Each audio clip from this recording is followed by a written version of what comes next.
gather here today to fulfill the most ancient of promises. We will complete the ritual to send lingering souls back to the shore of reincarnation. This departure includes several Parksolians who were victims of the disaster 5 years ago.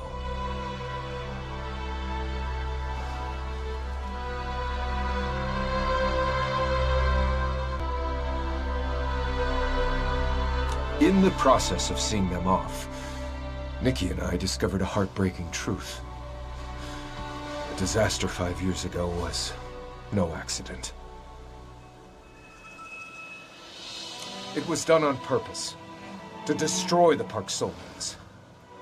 Its instigator was Meghill.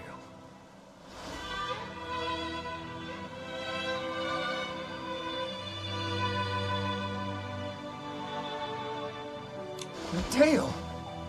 How could it be? Even the disaster 5 years ago was... As Meghill's brother, I cannot forgive what she did.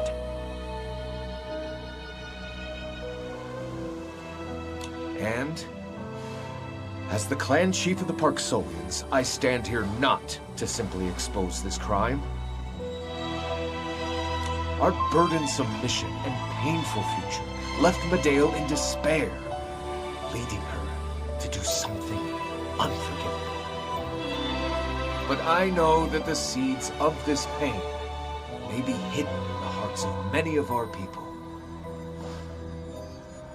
Even I felt things were utterly pointless during a soul rift flare-up.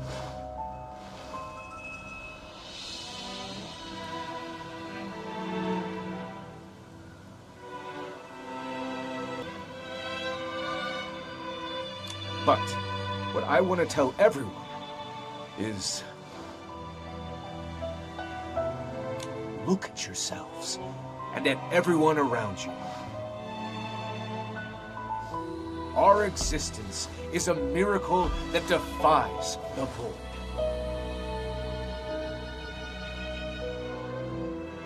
After countless hardships, I hope every person feels proud of themselves, whether they were once lost or not. I, too, shall dedicate my life to protecting the people who make me cry. Next, I invite Nikki to be our witness.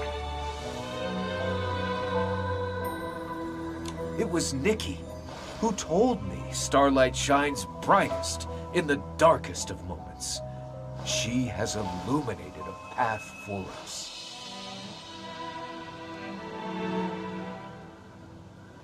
I hope to pass this light on to the deceased as they journey on. Nikki, please, play the final fairy song for the souls of the Boneyard.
The tide sending ceremony went very smoothly, Nikki. It looks like Meghill is waiting for us over there. Let's go see him.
Parksolian Tales, The Golden Flower and the Last Dragon. A long, long time ago, there was a slender little dragon. Compared to its peers, it was unusually lively and gentle. One day, it came across a lost soul. "Hello, do you know where the other souls have gone? I can't find my way to them," said the soul. The little dragon didn't hesitate. It guided the way for the soul with its shining scales, leading her to the entrance to the cycle. "This is the place. Don't get separated from your friends next time." Although it helped the soul, the little dragon was left with a question. Are there many souls like her, lost in the darkness on their way home? Cold, hungry, and alone? It was so lost in its thoughts that it didn't notice one of its scales fall off. "Don't worry, we'll take care of it," a thin voice came from under the little dragon's feet. It was a golden flower, born from the dragon's scale. One by one, patch by patch, these flowers sprouted from under the little dragon. Like tiny little suns, they attracted souls with their light and formed a golden path leading to the cycle. "Thank you," the little dragon gave the flowers a smile. It flew toward the entrance to the cycle like a flag bearer leading a march. Behind it, all kinds of souls followed, many among them dragons themselves. They passed by the little dragon, offering the last guardian a gentle hug. "Goodbye," the little dragon whispered to them. The last dragon stood in the field of golden flowers as it watched the souls reach their warm, bright, and hopeful new life. Megill's note: this story is seen as the origin of the tithe sending ceremony, despite the fact we still don't know if there is any truth behind it. For as long as I can remember, every tithe sending ceremony has had a witness who plays a vital part of the ceremony, just like the little dragon in the story. Flowers are an essential element as well, although they don't have to be golden in color. What I'm curious about is that if the golden flowers grew from the little dragon's scale, did it have to shed a scale every time the souls needed guiding? We may never know.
Research notes on the tithe sending ceremony.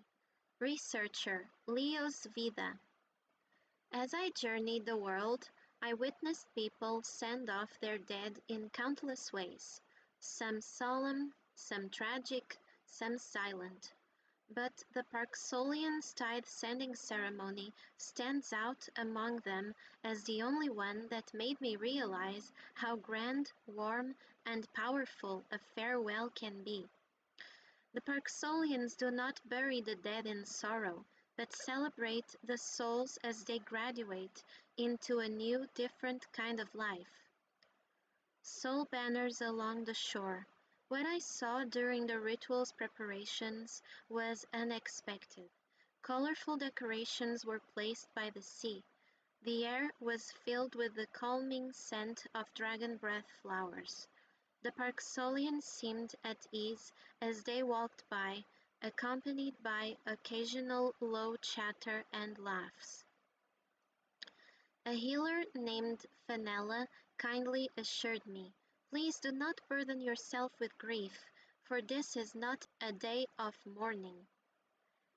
Tithe sending night.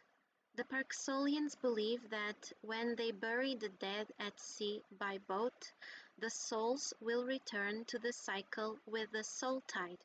A tithe sending ceremony is held as the soul tide subsides, where a tithe sending song is played to ferry the souls, which have gathered from near and far in a highly efficient manner. This ceremony begins with the wailing of soul ocarinas as all of the Parksolians dedicate their gentle blessings to the souls through song. Tonight, you walk in each other's song.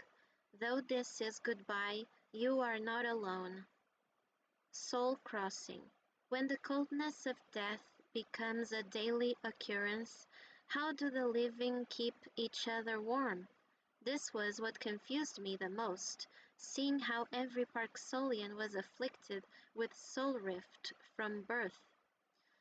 Then I arrived at Soul Crossing, a market opened to celebrate the tithe sending ceremony. There they told me if souls harbored regrets or confusion when departing, their road to the cycle would be filled with hardship. So to help make their journey easier and relieve the pain of grieving, the Parksolians chose to honor the dead with warmth and surround each other with gentleness and light-heartedness. It was then that I found my answer.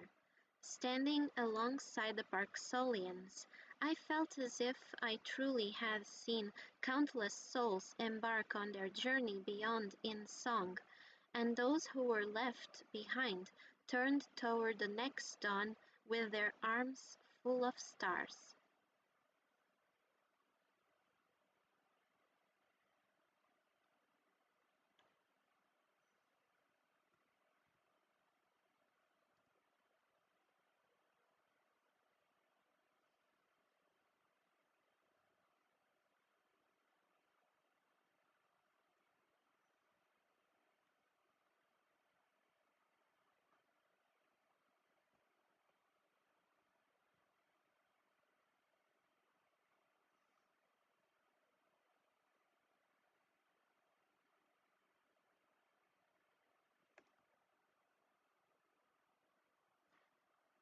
An ode to the dragons.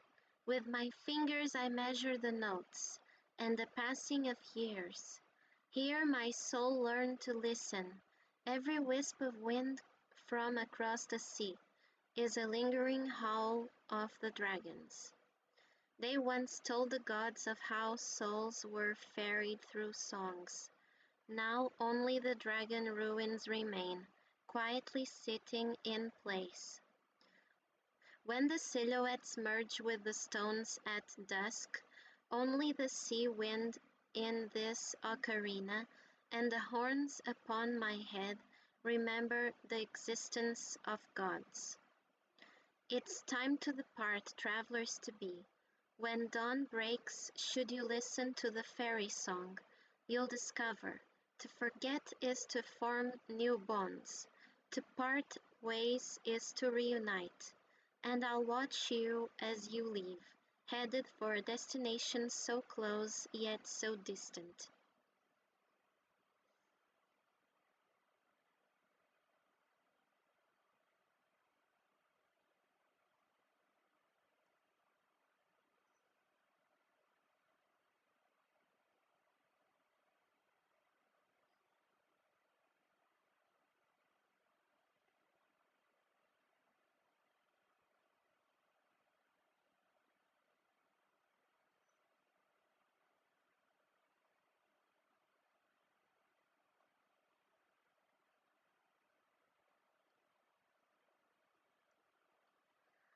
Soul-faring chant, tide-sending song. May the dragons guard your way, no matter what tide has drawn you here. Ceylon, ancient language researcher at the archives. In the ancient tongue, the tide-sending song refers to the melody of the soul's journey. It's no ordinary song, but the final bridge of communication between the living and souls. As long as you chant it with the right intent, whether or not you have been chosen as a witness, your voice will bring special meaning to the tide-sending ceremony. 1. The ancient tongue is the language through which souls resonate.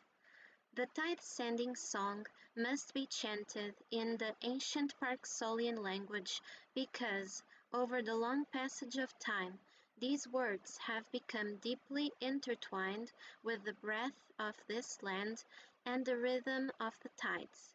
Its pronunciation aligns closely with the vibrations of souls, allowing it to convey solace and comfort that defy simple description. Every ancient word is saturated with the collective emotional memory of the Parksolians. When you hum this melody in the old tongue, your blessings and prayers connect with those of countless past mourners, becoming a resonance that transcends time. 2. Chanting is not about skill but emotion. The tide-sending song is more than an artistic performance. It ensures that as the song fades, wandering souls may depart in peace. The longing of those left behind may be gently released, and the soul tide may flow more quietly and steadily toward the far shore. As the lyrics go, rest now, souls, look back no more, rest now, souls, linger no more. When the wind banners turn and souls gather, all unspoken blessings will flow out with the song, merging into the gentlest wind within the tide to carry the echoes of those traveling far, marking a tender end to the parting. In that moment, every soul shall forget its pain and sorrow and follow the song toward rebirth.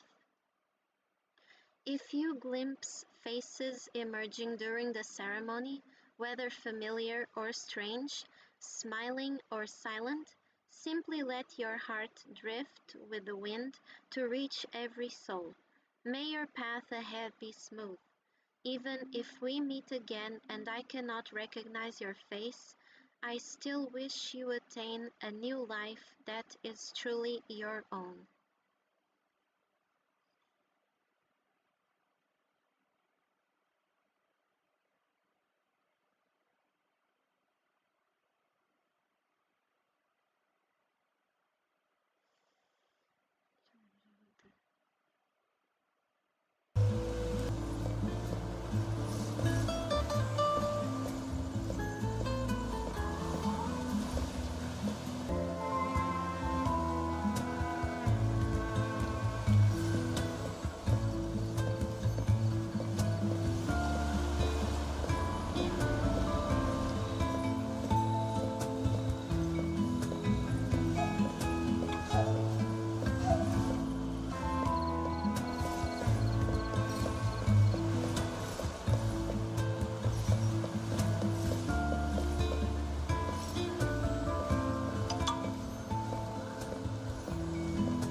The long-awaited tide-sending ceremony is finally complete.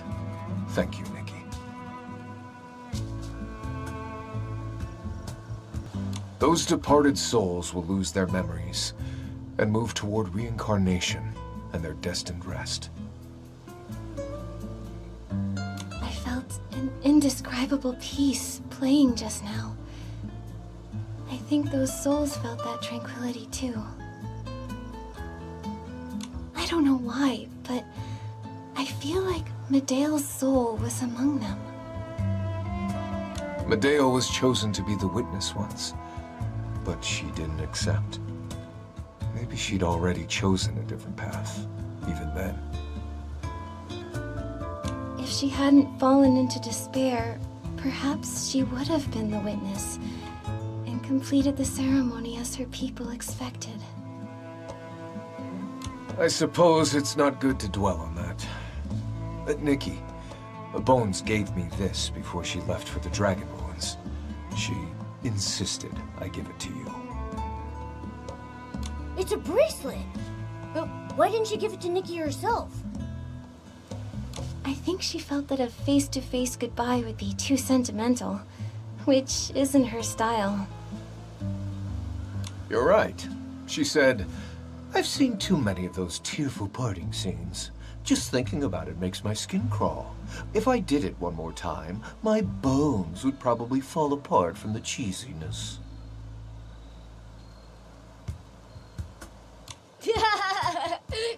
That's a pretty a good Bones impression.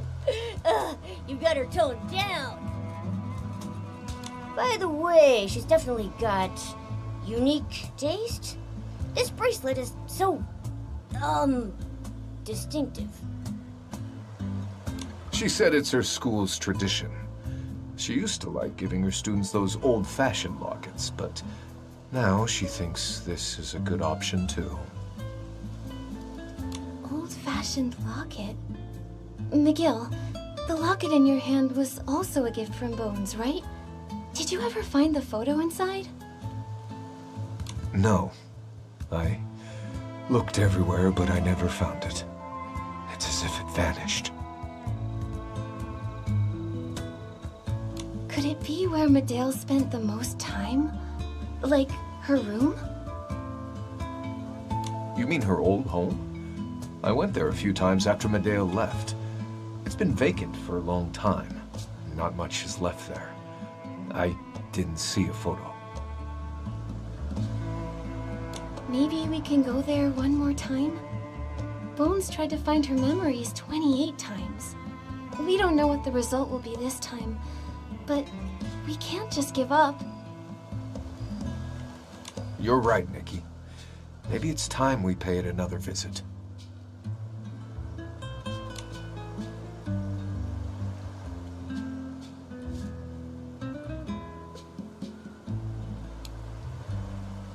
Hold up. We'll head out soon.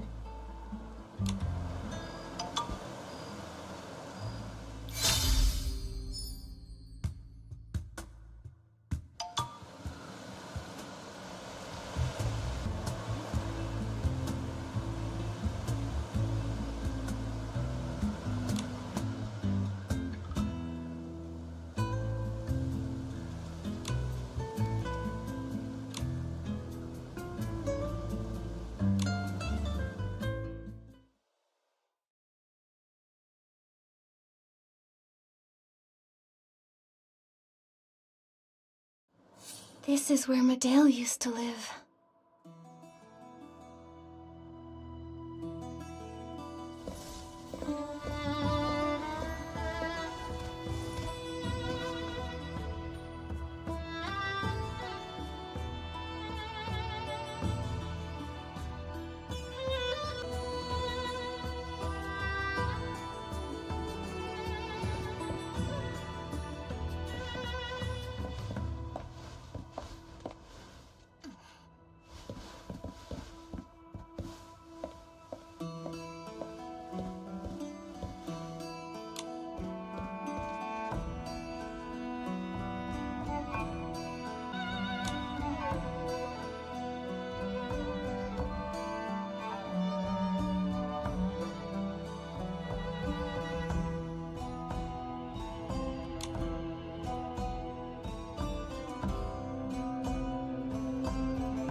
This is...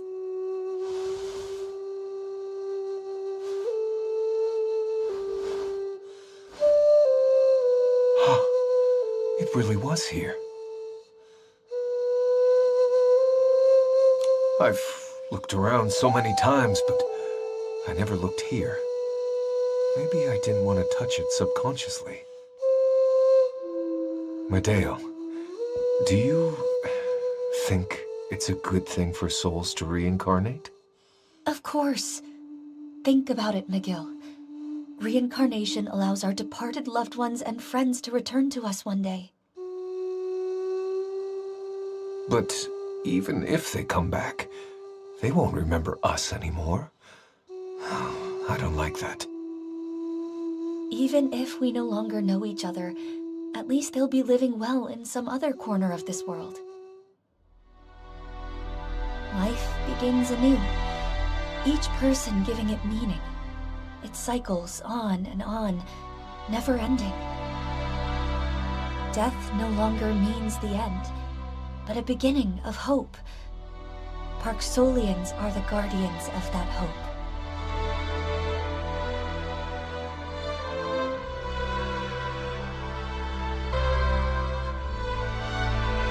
So the person who once believed that reincarnation represented hope was Meghill herself. And she left that photo here. So from that moment on, she vowed to never look back.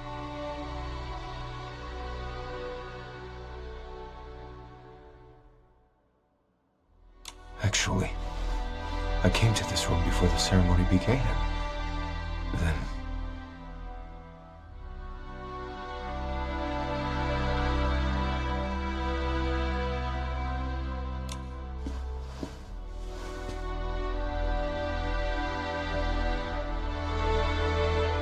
Do you regret it? It doesn't matter.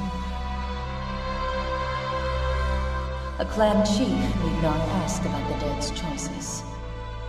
Only the living's path.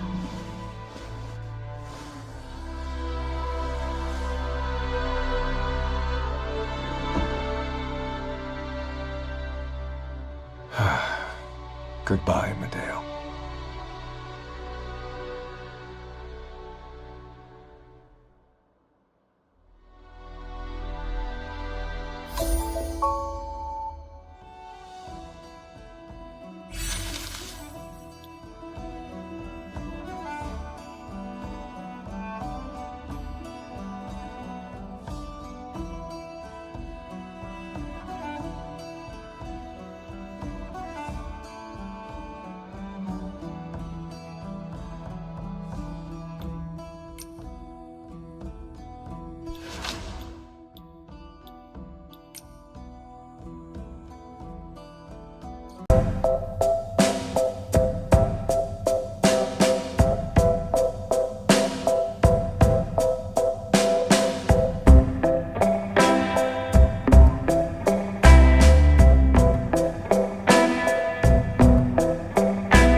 you guys so much for watching. I really enjoyed this event story. It was so beautiful. I have no words. I'm so amazed. And I'm so happy by the fact that they let Meghill keep the cape. It looks so good on him. He looks like a prince. It was so good. I love it. Thank you so much. And thanks for accompanying me along this journey. I don't know what 2.7 will bring, but I really enjoyed this event story. It was so beautiful. I really loved to get to know more about Meghill's story, about Meghill's story especially, getting to know him when he was a little boy and how he grew up alongside his sister Meghill. It was so heartwarming. I cried several times during this event gameplay. It was really special, and the ceremony was beautiful. Everything was perfect. I feel like Meghill and Nikki's connection got a little deeper because she was able to enter his memories, and she was able to experience how how were Meghill's memories when he was a child and growing up. I think that was very special. It shows us that she really has a deep connection with him, and I really hope we can see more of that in the future. Yes, I would really love for them to have a deeper relationship, not gonna lie. But we'll see. In my heart, they do. I love them so much. And I love the fact that they let Meghill keep the cape from the ceremony. It looks so good on him. He looks like a prince. Oh my gosh, I'm crushing so hard. It was beautiful. It was a beautiful quest. He's handsome. Nikki is spectacular. I have no words. I'm really amazed. I really enjoyed it. I think this was aside from 2.5, which I really enjoyed a lot. This was my favorite patch of all the patches that have already come to the game. 2.5 and 2.6 especially are my forever favorite patches of the game. I really enjoyed it. Thank you so much for watching. I hope you guys enjoyed it as well. Let me know your thoughts about this story, and I'll see you guys on the next video. Please take care and goodbye. Have a good day.